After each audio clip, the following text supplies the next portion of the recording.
이제 벌써 계절이 가을을 지나서 겨울로 성큼 이제 다가서게 됐습니다.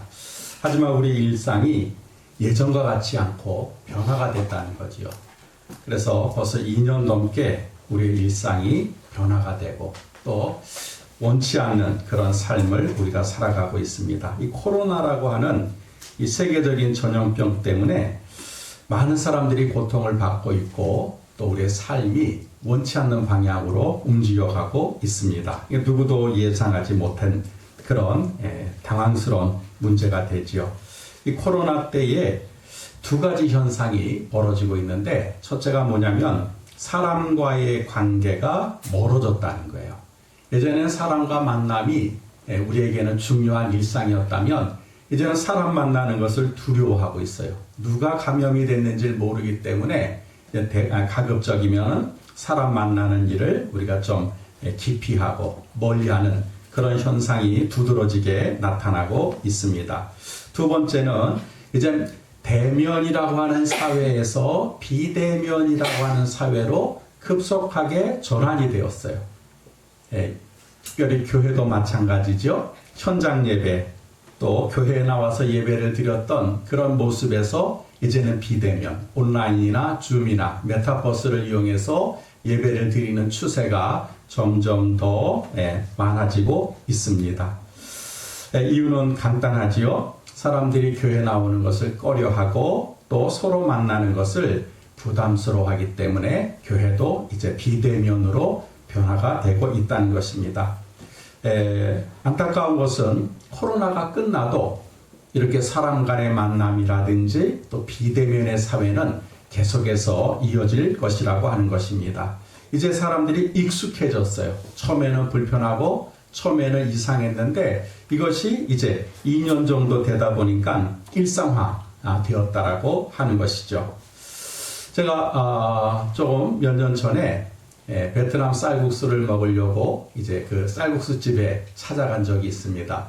들어가니까는 사람이 맞이하는 게 아니라 기계가 서 있는 거예요. 그걸 우리가 키오스크라고 하는데 내가 먹고 싶은 것을 이제 버튼을 누르고 주문을 하게 되고 그다음에 신용카드를 넣게 되면 이제 주문한 음식이 나오게 되는 거죠.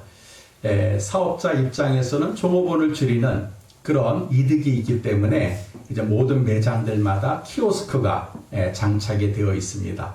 근데 처음 제가 그 앞에 서는데 어떻게 해야 될지 모르는 거예요. 그래가지고 막 나름대로 한다라고 하는데 기계에서 다시 하십시오. 잘못됐습니다. 몇 번을 해도 내가 먹고 싶은 그 음식을 주문을 제가 못하고 있는 거예요. 뒤에는 젊은 사람이 저를 한심하듯이 째려보고 있는 거예요. 이게 더 긴장이 되는 거죠. 저는 나름대로 공대를 나오고 근데 컴퓨터 세대인데도 불구하고 그런 키오스크를 맞이할 때 당황스러운 거예요. 제 모습을 어둠되는 모습을 보다가 이제 주인이 나와가지고 뭐 드실래요 해서 그분이 이제 주문을 해줘가지고 가까스로 이제 쌀국수 한 그릇을 제가 먹었던 기억이 있습니다. 은행에 가도 마찬가지예요.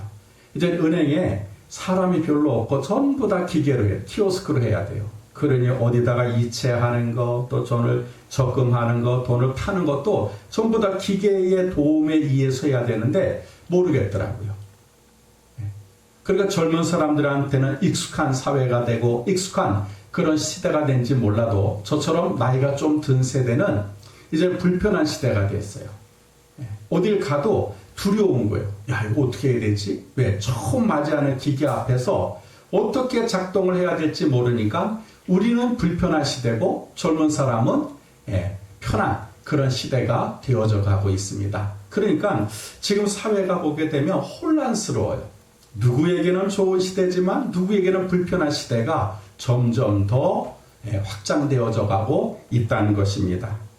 여러분, 그래서 이러한 사회에 대해서 성경은 뭐라고 말하냐면 살기 좋은 시대, 편안한 시대가 아니라 종말이다, 마지막이다, 이렇게 성경은 말씀을 하고 있습니다. 오늘 우리 본문 11절에 보니까 또한 너희가 이 시기를 알거니와 자다가 깰 때가 벌써 되었으니 이는 이제 우리가 구원이 처음 믿을 때보다 가까웠습니다 라고 말씀을 하고 있어요. 우리가 지금 사는 시대가 어떤 시대냐? 잠을 자고 있는 시대가 아니라 자다가 깰 때가 됐다는 거예요. 일어나야 될 때, 깨어 있어야 될 때가 되었다. 그러면서 뭐라고 하냐면 구원이 처음 믿을 때보다는 훨씬 가까워졌다. 이렇게 성경은 말씀을 하고 있습니다. 그래서 종말이 되었다는 말씀이고 예수님이 다시 오실 때가 되었다라고 성경은 말씀을 하고 있습니다. 여러분, 우리는 예수님이 오실 때와 똑같은 시대를 살고 있어요. 여러분, 예수님 2000년 전에 유대 땅 베들레헴에 오실 때 어느 누구도 메시아가 오신다는 것에 대해서 기다리거나 준비하는 사람이 없었어요. 만약에 예수님이 오시는 것에 대해서 기다리고 준비하는 사람이 있다면 예수님이 과연 마구간에서 탄생하셨겠느냐 하는 거지요. 그 어느 사람도 다 예수님이 오시는 것에 대해서 기다리거나 준비하지 못했어요. 그래서 마침내 예수님은 가장 낮은 곳인 여러분 마구간에서 탄생을 하셨습니다. 지금도 마찬가지예요. 오늘을 살아가는 모든 사람들이 어느 누구 한 사람 예수님이 다시 오신다는 것에 대해서 기다리거나 준비하지 않습니다. 그래서 2000년 전 시대나 지금이나 우리는 똑같은 그런 시대의 삶을 살아가고 있다라고 하는 것이죠.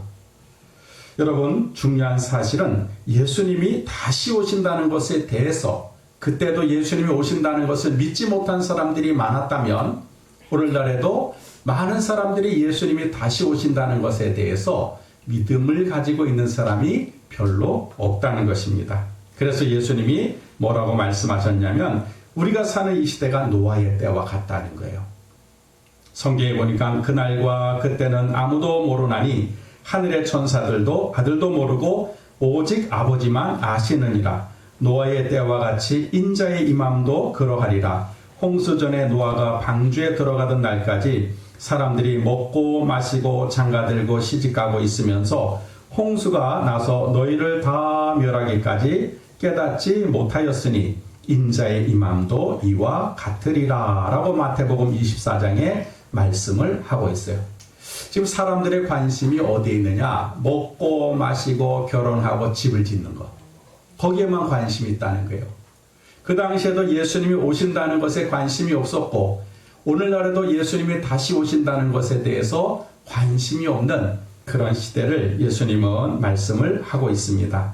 중요한 것은 아무도 기대하지 않을 때에 예수님이 오셨습니다. 그리고 오실 것입니다.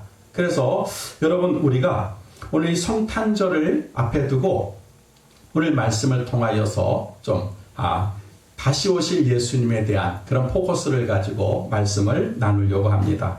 오늘 성경에는 분명히 지금은 자다가 깰 때다. 지금 어떤 시대냐? 좀 시대를 구분을 하라는 거지요. 그리고 시기를 분별을 하라는 거예요. 지금 우리가 이 세상을 살아가고 있는 지금 이 시대가, 지금 이 시기가 어떤 시기냐? 성경은 단호하게 말씀하고 있습니다. 자다가 깰 때라는 거예요. 잠을 잘 때가 아니라 깨어서 일어날 때다라고 성경은 말씀을 하고 있습니다. 이유는 간단합니다. 구원이 처음 믿을 때보다 더 가까워졌다는 거예요. 이건 다시 말하면 뭐냐면 씨를 뿌릴 때가 있으면 씨를 거둘 때가 있다는 거지요. 지금은 씨를 뿌릴 때가 아니라는 거예요. 거둘 시기라는 거예요. 좀 시기를 분별하라는 거예요. 가을철에 씨를 뿌리는 것은 어리석은 거예요. 가을철에는 곡식을 거둘 때라는 것이죠. 그래서 이 구원도 처음 믿었을 때, 예수님 당시에 처음 믿었을 때 구원이 있었다면 지금은 마지막 구원이라는 거예요. 마지막 때 구원받는 그런 시기라고 성경은 말씀을 하고 있습니다. 그래서 지혜로운 성도는 시대를 구분하고 시기를 분별합니다. 이유는 준비하기 위해서 그렇다는 것이죠. 제가 매일 아침마다 이제 차를 운행을 하게 되는데 예전에 10월달만 해도 10시가 되면 해가 떴어요. 근데 지금은 7시가 돼도 해가 뜨지 않습니다. 그래서 중요한 것은 뭐냐면 해가 뜨지 않았다고 해서 6시가 된 게 아니에요. 10월 달에는 6시에 해가 뜨지만 여러분 12월 달에는 7시가 넘어서 해가 뜨잖아요.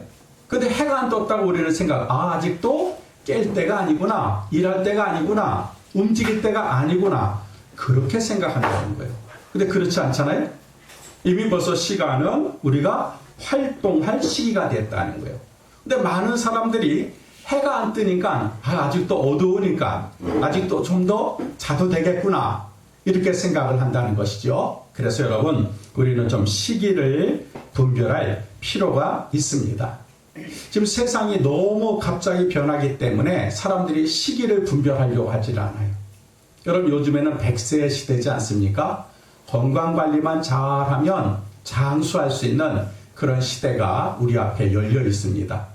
그리고 모든 것이 이제 편해요. 예전에는 장을 가서 본다면 지금은 컴퓨터나 또 다른 홈쇼핑을 통해서 우리가 갖고 싶은 것, 우리가 먹고 싶은 것을 주문만 하면 그 다음날 아침에 우리 집 앞에, 대문 앞에 우리가 주문한 상품이 와 있는 시대예요. 그리고 자율주행 자동차라고 해서 이제는 더 이상 운전면허 딸 필요가 없습니다. 목적지만 입력을 시켜놓으면 자동차가 알아서 나를 목적지 원하는 곳에 데려다 주게 됩니다. 해외여행이 유행이었다면 이제는 해외여행은 별별 일 없어요. 이제는 우주여행을 하는 그런 시대가 되었습니다. 더 놀라운 것은 뭔지 아십니까? 일론 머스크라고 하는 그 테슬라의 CEO가 내년에 사람의 뇌에 칩을 심겠다는 거예요. 칩을 심어가지고 이제 척추의 이상으로 인하여서 일어나지 못하는 사람, 걷지 못하는 사람을 일어나게 만들고 걷게 만들겠다는 거예요. 그 칩을 하나를 통해서. 그 일을 내년에 자기는 반드시 실행을 하겠습니다. 근데 그 칩이 뇌에만 들어가느냐? 아니라는 거지요. 우리 손에 들어가면은 손을 움직이지 못하는 사람이 손을 움직이게 되고, 다리에 들어가게 되면 다리를 움직이지 못하는 사람이 다리를 움직이게 하는 인간과 기계가 합성된 그런 시대를 열겠다라고 호언장담을 했습니다. 아마 그런 시대가 이제 곧 열리게 될 거라는 거예요. 여러분 그렇게 보게 되면 우리의 삶이 얼마나 편합니까? 이제는 전신 마비가 된 사람도 그 칩 하나로 인하여서 일어나고 걷기도 하고 그런 시대가 됐어요. 손가락 깜짝 하나 하지 않아도 모든 차가 내가 원하는 곳으로 나를 데려다 주는 시대. 사람들은 와 살기 좋은 시대가 되었다. 야 정말 이제는 좋은 세상이 되었다 라고 생각을 하지만 성경은 그렇지 않다는 거예요. 그런 시대가 지금 마지막 때가 됐다는 거예요. 그래서 자다가 깰 때다라고 성경은 말씀을 하고 있습니다. 그래서 준비하라는 거예요. 그러므로 지혜로운 성도는 여러분 세상의 이야기를 듣는 것이 아니라 하나님의 음성을 듣는 것이 지혜로운 성도입니다. 그래야 우리가 준비할 수가 있는 것이죠. 우리가 왜 매년 성탄절을 우리가 기념하고 지켜야 될까? 많은 사람들이 궁금해합니다. 이미 2000년 전에 예수님 오셨는데 왜 잠깐만 우리가 성탄절을 매년 지켜야 됩니까? 많은 사람들이 이렇게 질문을 하게 됩니다. 근데 그거는 영적인 훈련이에요. 여러분 2000년 전에 예수님이 오신 그날이 성탄절이지 않습니까? 하나님이 보내시겠다. 하나님의 독생자를 보내시겠다. 그 약속이 성취되고 이루어진 날이 성탄절이에요. 그래서 사람들이 그것을 기념하는데 또 다른 목적이 있습니다. 그게 뭐냐면 예수님이 부활하시고 승천하시기 전에 말씀하셨어요. 너희가 본 모습 그대로 내가 다시 오리라 라고 예수님 말씀하셨어요. 이 성탄절은 예수님이 오신 날 그리고 다시 오실 날을 기다리는, 그래서 준비하고 훈련하는 그런 절기가 바로 성탄절이라고 하는 것입니다. 따라서 우리가 성탄절을 이제 맞이하고 지키게 될 건데 그건 2000년 전에 오신 예수님보다는 앞으로 다시 오실 예수님을 기다리는 절기, 그 훈련하는 절기가 바로 성탄절이라고 하는 것입니다. 그러므로 여러분 우리가 지금은 자다가 깨어날 때, 그래서 다시 오실 예수님을 준비하며 기다리는 때, 그런 때라는 사실을 우리는 기억해야 될 줄 믿습니다. 그래서 이 지혜로운 성도는 자다가 깰 때라고 하는 것을 알고 있고 늘 깨어 있습니다. 그런데 깨서 해야 할 일이 있다는 거예요. 그냥 깨어만 있는 것이 아니라 우리가 자다가 깨어서 해야 할 일이 있는데 그것이 오늘 본문 12절에 기록이 되어 있습니다. 12절을 한번 보십시오. 밤이 깊고 낮이 가까웠으니 그러므로 우리가 어두움의 일을 벗고 빛의 갑옷을 입자라고 말씀을 하세요. 여러분 성경은 계속해서 말씀하시기를 우리가 깨어서 먼저는 깨어 있어야 된다는 거예요. 잠을 잤다면 깨어 있어야 된다라고 강조를 하고 있어요. 그리고 깨어서 해야 할 일이 있는데 그것이 뭐냐면 어두움의 일을 벗어버리고 빛의 갑옷을 입어야 된다라고 성경은 우리에게 두 번째 말씀을 하고 있습니다. 여러분, 우리가 옷도 밤에 입는 옷이 있고 낮에 입는 옷이 다르지요. 여러분, 사람의 밤에 잠옷을 입고 그 옷을 그대로 낮에도 입고 있다면 그거는 어울리지가 않는 거예요. 밤에 입는 편안한 잠옷이 있다면 낮에는 내가 일을 할 수 있는 활동복으로 갈아 입어야 되는 것이죠. 여러분, 마찬가지로 우리 믿음의 성도들이 자다가 깨어서 해야 될 일이 뭐냐면 어두움의 일, 예전에 과거에 죄를 지었고 예전에 잘못된 그런 삶을 벗어버리고 이제 새로운 옷, 빛의 갑옷을 입어야 된다라고 성경은 말씀을 하고 있습니다. 그래서 이 어둠의 일을 버리는 것이 중요해요. 여러분, 많은 범죄자들이 언제 가장 범죄를 많이 벌이는가? 통계적으로 보니까 한밤중이라는 거예요. 깜깜하니까 누가 보지 않는다는 생각을 하니까 사람들이 쉽게 범죄에 노출되더라는 것이죠. 재미난 것이 있어요. 여러분이 교수님이나 판사님이나 검사님이나 또 회사의 사장님들이 1년에 한 번 예비군 훈련을 하게 되는데 예비군 훈련할 때 전부 다 사회에서 입던 옷은 벗어버리고 예비군 군복을 입잖아요. 예비군 군복을 입으니까 똑같은 옷을 입으니까 저 사람이 교수인지 판사인지 검사인지 모르는 거예요.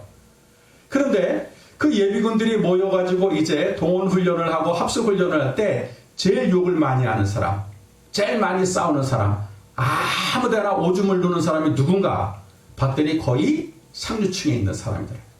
판사, 검사, 교수, 회사 사장도 그 자기가 평소에 입던 그런 자신의 신분의 옷을 벗어버리고 예비군 군복을 입혀놓게 되니까요, 세상 사람보다 더 못한 짓을 하더라는 거예요. 이게 어둠이 그와 같아요. 우리가 죄라는 옷을 입고 있으면 그 사람이 판사든 검사든 교수든 사장이든 소용없어요. 도둑질을 하고 거짓말을 하고 못된 짓을 일삼고 살아간다는 거예요. 그래서 죄의 옷, 이 어둠의 옷을 벗어버리고 이제 성도가 해야 될 일이 뭐냐? 빛의 갑옷을 입어야 된다라고 성경은 말씀하고 있습니다. 그래서 성도의 신분은 정확해요. 여러분, 에베소서 5장 8절에 보니까 너희가 전에는 어두움이더니 이제는 주 안에서 빛이라 빛의 자녀들처럼 행하라 라고 말씀을 하고 있어요. 여러분, 로마서에서는 어둠의 일을 벗어버리고 빛의 갑옷을 입자라고 기록했다면 에베소서에서는 뭐예요? 어둠이었더니 이제는 너희는 주 안에서 빛이다. 빛의 잔처럼 행하라 라고 말씀을 하고 있습니다. 그래서 우리는 여러분 빛의 자녀의 삶을 살아야 되고 빛의 갑옷을 입어야 됩니다. 완전히 다른 옷을 입는 것을 말씀을 하고 있어요.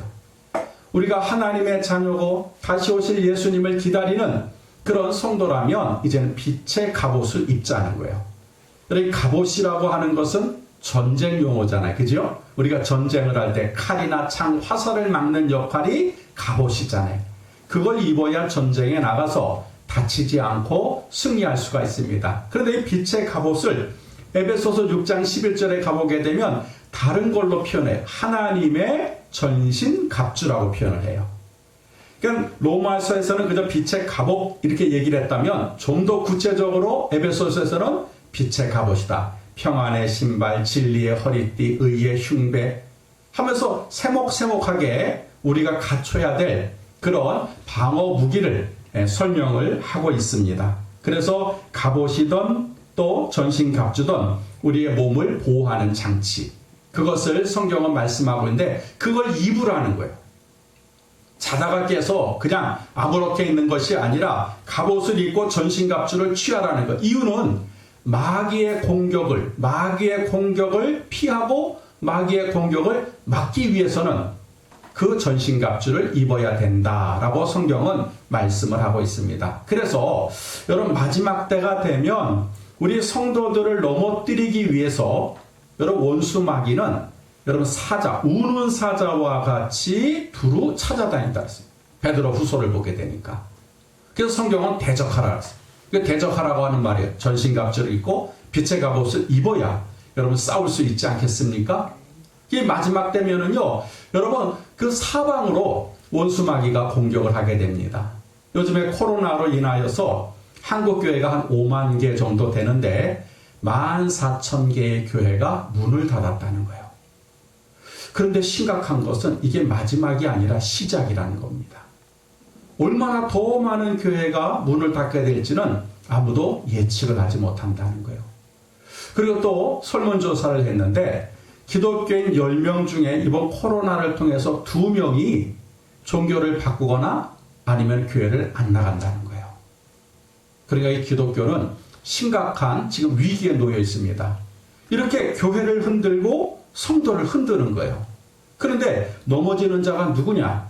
빛의 갑옷을 입지 않고 전신갑주를 입지 않는 자들은 속수무책으로 마귀의 공격에 노출되고 그리고 쓰러질 수밖에 없다는 것입니다.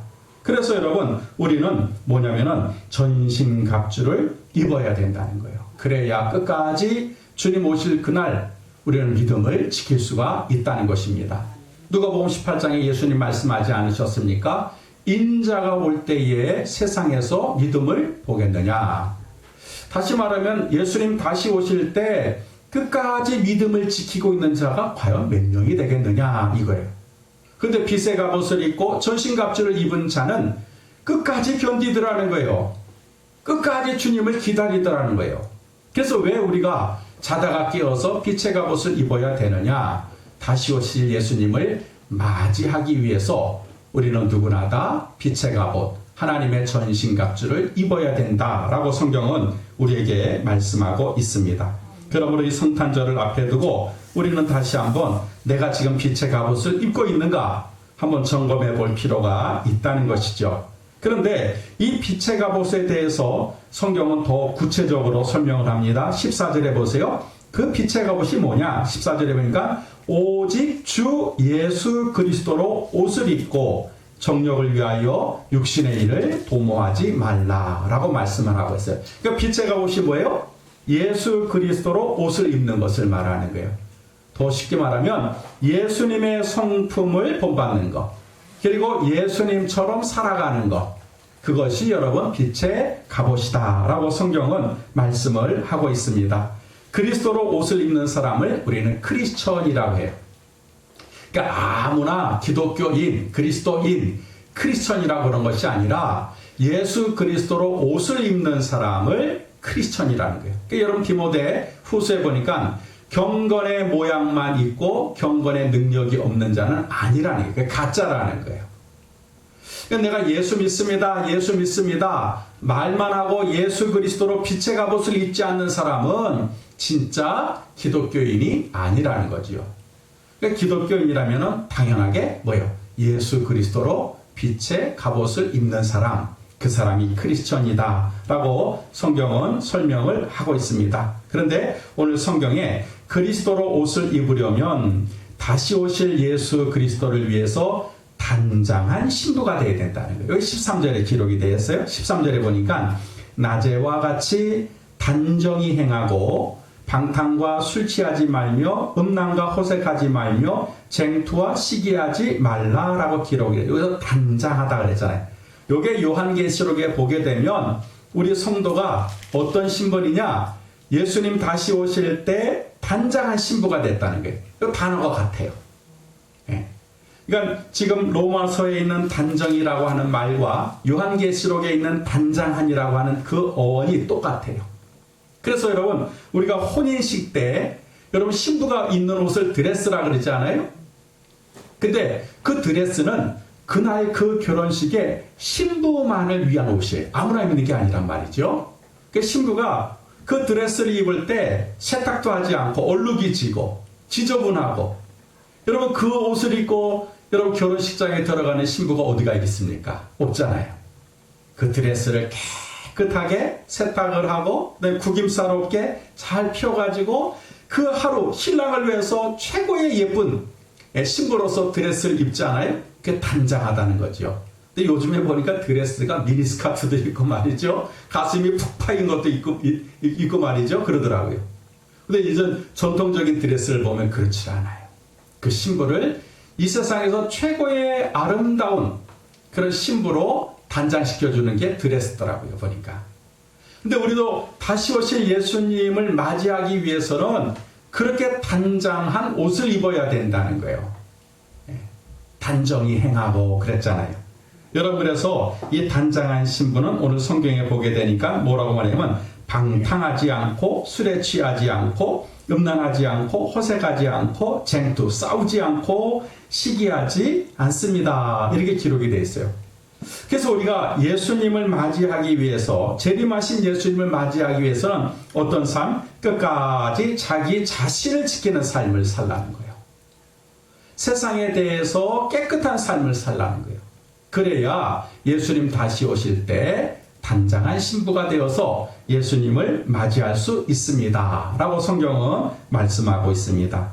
여러분, 사람이 목적이 없으면 분방한 삶이 되고 목표가 없으면 될 대로 되라 하는 그런 인생을 산다라고 합니다.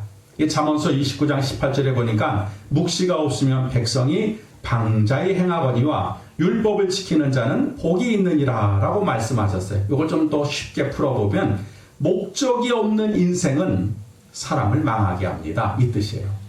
그러니까 사람이 목적이 없으면 망한다는 거예요. 망한다는 거예요.